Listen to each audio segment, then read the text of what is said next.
Todd, Alonso has said repeatedly he wants to play first, but now that it seems like a universal DH will be in place before next season, and there are better defensive options at first, how do you exactly balance that?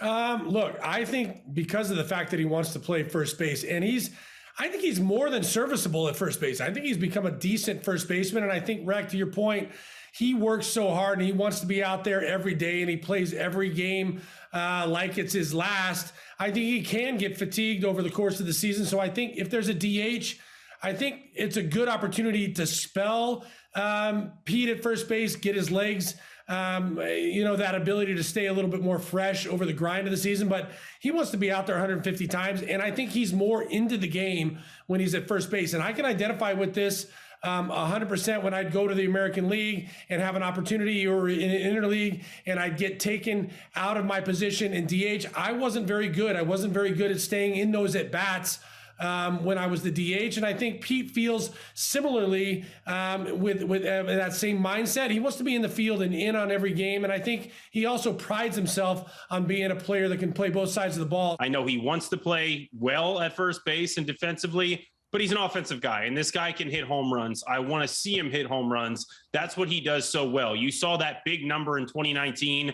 Well, pitchers made some adjustments. They started, as they have been for the most part throughout all of baseball, throwing that high fastball. They found some holes. They can get up and in on them. They can get up on them pretty much across the board. And then they can drop some curveballs. They can throw a changeup down and in.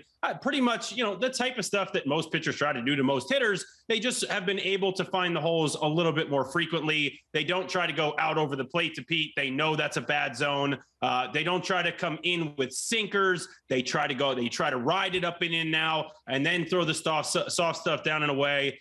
So look, he's got to make the adjustments. He's got to get back to, trying to figure out and being athletic. Look, last year he had his least amount of strikeouts, lowest strikeout rate of his career, just below 20%. Obviously, he's making adjustments there, but I want to see the power numbers. I don't need him hitting third in my lineup, being my best hitter. I need him hitting home runs, being my 4 hitter, driving guys in, taking his walks. Those kinds of things. That's what I want to see from Pete. I think his ceiling is very high. He showed defensive improvement last year, wants to be a better fielding first baseman, which I think is great. But situationally, he became a better hitter. That 262 average pointing up. Yes, he didn't hit 50 out, but he also didn't hit 20. He hit nearly 40 home runs. So I think that can improve too. But for me, the thing I love about Alonso is his heart. I love how hard he plays the game, the spirit that he brings to the game, and how he makes the clubhouse better, makes the team better because of his desire to win.